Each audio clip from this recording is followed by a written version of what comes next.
नमस्कार स्टूडेंट्स, स्वागत है आपका अंजय क्लासेस में। आज हम लोग पढ़ेंगे समस्या समाधान की वैज्ञानिक विधि। ये किसने दी है? समस्या समाधान की जो वैज्ञानिक विधि है वह हमारे स्किनर सर ने दी है। और इसकी जो चरण है, कितने चरण है? 6 चरण है। कितने चरण है? 6 चरण है। किसने दी है? स्किनर ने दी है। इसमें जो सबसे इम्पोर्टेंट बात है कि वह यह चरण आपको स्टेप बाय स्टेप याद करने होंगे। आप इन्हें आगे पीछे अपने हिसाब से नहीं कर सकते। आपसे पूछा जा सकता है कि समस्या समाधान की वैज्ञानिक विधि में चौथा चरण कौन सा है या तीसरा चरण कौन सा है, या आपको यह सब पजल करके दे सकते हैं और आपको इन्हें अरेंज करना हो सकता है। ठीक है, तो सबसे पहले क्या होता है समस्या समाधान में? अगर आपके पास कोई समस्या आई है एज ए टीचर, तो आप क्या करोगे? सबसे पहले क्या करोगे? उस समस्या को सॉल्व करने लग जाओगे? नहीं। कोई भी प्रॉब्लम आने से पहले सबसे पहले प्रॉब्लम को समझना होगा, है ना? समस्या को समझना। तो समस्या समाधान की जो हमारा पहला चरण है वह है समस्या को समझना। जब आप समस्या को समझ जाओगे कि वास्तविक में समस्या क्या है, तो फिर आपको उसके बारे में जानकारी इकट्ठी करनी होगी, है ना? सबसे पहले क्या करना होगा? हमें समस्या को समझना होगा कि समस्या क्या है। फिर उसके बारे में जानकारी इकट्ठी करनी होगी। फिर क्या करेंगे हम? तीसरा जो हमारा चरण है वह है संभावित समाधानों का निर्माण। अर्थात आपको समस्या क्या है इसके बारे में समझ गए हैं आप, इसके बारे में आपने जानकारी भी इकट्ठी कर ली है। अब आपका काम है कि इस समस्या को सॉल्व करने के लिए कौन कौन से समाधान हो सकते हैं। एक प्रॉब्लम को आप कई तरीके से सुलझा सकते हो, तो यही क्या है, समाधान आपको बनाने हैं कि कौन कौन से समाधान से समस्या को सॉल्व किया जा सकता है। यहाँ आपका सृजनात्मक चिंतन काम आएगा। कौन सा चिंतन काम आएगा? सृजनात्मक चिंतन काम आएगा। हमने समस्या को समझ लिया, उसके संबंधित जानकारी को भी इकट्ठा कर लिया और उसको सॉल्व करने के लिए कौन कौन से समाधान हो सकते हैं उनका भी निर्माण कर लिया। तो हमारा चौथा चरण आता है, जो हमने समाधानों का निर्माण किया है उनका मूल्यांकन करना, है ना? जब हमने ये डिसाइड कर लिया कि इस समस्या को सॉल्व करने के लिए ये 4 तरीके हो सकते हैं, तो हम चारों तो उसको इस्तेमाल करने से रहे ना, एक ही करेंगे। तो हम क्या करेंगे? उन तरीकों का मूल्यांकन करेंगे। मूल्यांकन अर्थात किस तरीके में कौन सी समस्या आ सकती है, किस तरीके में कौन सी समस्या आ सकती है, कौन सा तरीका ज़्यादा बेहतर हो सकता है। ठीक है, तो वो क्या होगा? संभावित समाधानों का फिर होगा हमारा मूल्यांकन। मूल्यांकन हो गया।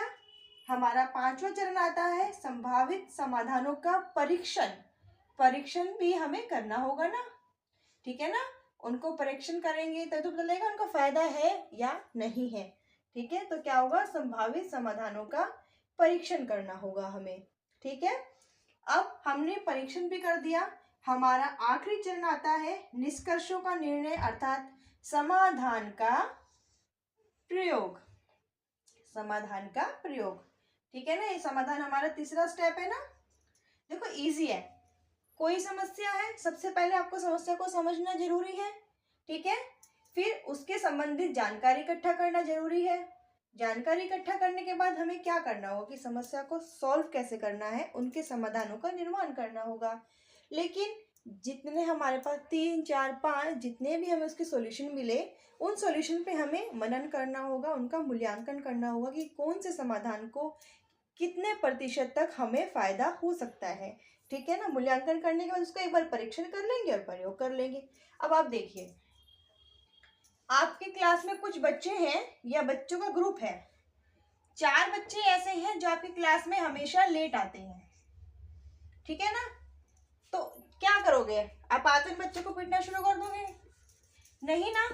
आप क्या करोगे? उन बच्चों के लेट आने का कारण समझोगे, समस्या को समझोगे कि ऐसा क्यों हो रहा है कि 4 बच्चे हमेशा ही लेट आते हैं।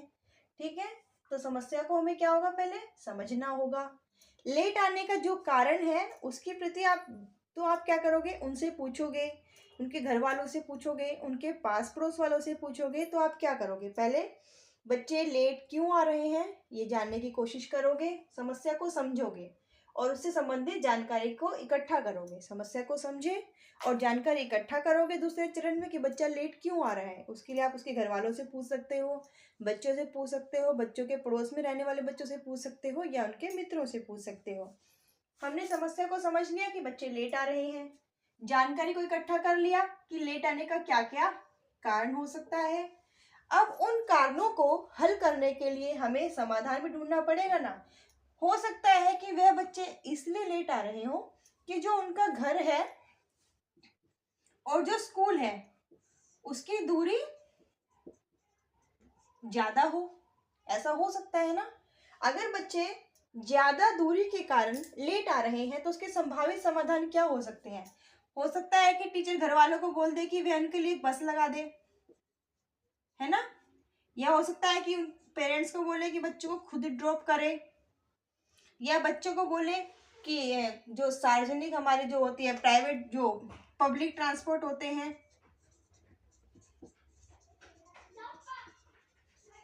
उन्हें यूज करें। तो ये क्या होगा, ये हमारा होगा संभावित समाधान। बच्चा बस से भी आ सकता है, पेरेंट्स उन बच्चों को ड्रॉप भी कर सकते हैं, या बच्चा पब्लिक ट्रांसपोर्ट भी यूज कर सकता है। तो ये और भी बहुत कुछ हो सकता है, लेकिन ये क्या है, हमारे संभावित समाधान है। अर्थात पॉसिबिलिटी है कि अगर बच्चा इन सब का यूज करेगा तो स्कूल आने में उसको देर नहीं होगी। अब क्या होगा, पांचवें चरण में संभावित समाधानों का परीक्षण करना है। अब टीचर हिसाब लगाएगा कि अगर बच्चा बस से आता है तो ऐसा तो जरूरी नहीं है ना कि हर पेरेंट्स अपने बच्चे के लिए बस लगा पाए।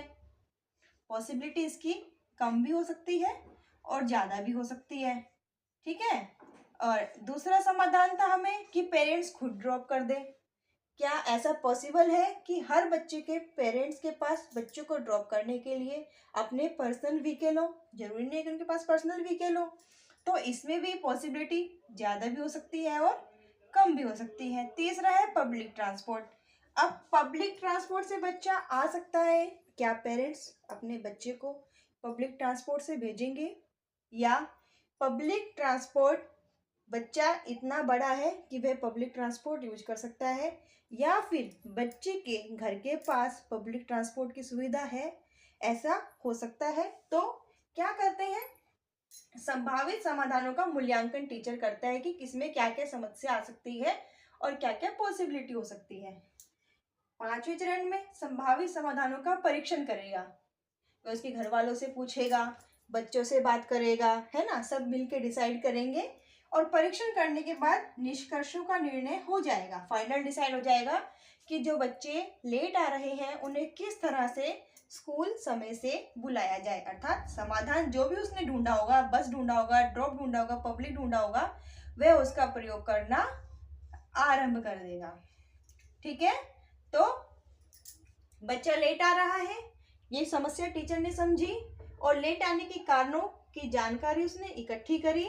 तीसरे चरण में उन जानकारी लेट आने के कारणों को कैसे दूर किया जा सकता है उसके समाधानों का उसने निर्माण किया, एक लिस्ट बनाई, पॉसिबिलिटी देखी और उन निर्माण का मूल्यांकन किया कि क्या पॉसिबिलिटी इसमें जाने में हो सकती है, क्या आने में हो सकती है, क्या दिक्कत आ सकती है और कैसे इसको अप्लाई किया जा सकता है। फिर उनका परीक्षण किया, पेरेंट्स से बात की, जो भी डिसाइड किया और लास्ट में जो चीज़ उसे अच्छी लगी उसका प्रयोग कर लिया।